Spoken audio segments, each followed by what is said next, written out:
Madami nagtatanong sa akin ngayon, ano bang magagawa namin? Ano bang matulong namin sa eleksyon?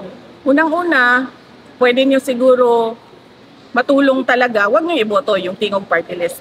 Kasi ang boto para sa Tingog Party List ay boto para kay Martin Romualdez. Isipin nyo, 3 na yung seats niya sa House of Representatives. Yung distrito niya sa Tacloban, yung 2 upuan niya sa Tingog Party List. Yung upuan ng asawa niya, yung seat ng asawa niya, yung seat ni Isidre. So, hindi dahil hindi ko masagot yung mga tanong nila sa confidential funds. Ayaw kong sumagot sa mga pagmamayari ni Martin Romualdez.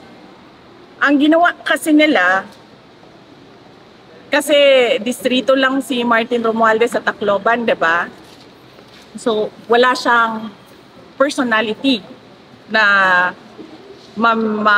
kumuha ng budget para sa buong bansa. Kasi distrito lang yung sa kanya eh.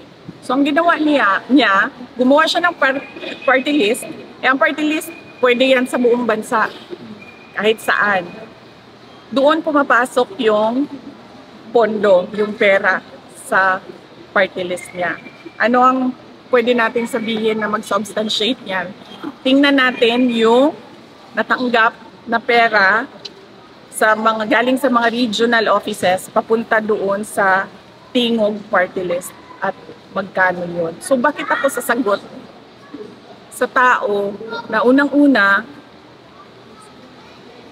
todo ang paninira niya sa akin, todo ang gastos niya sa paninira sa akin.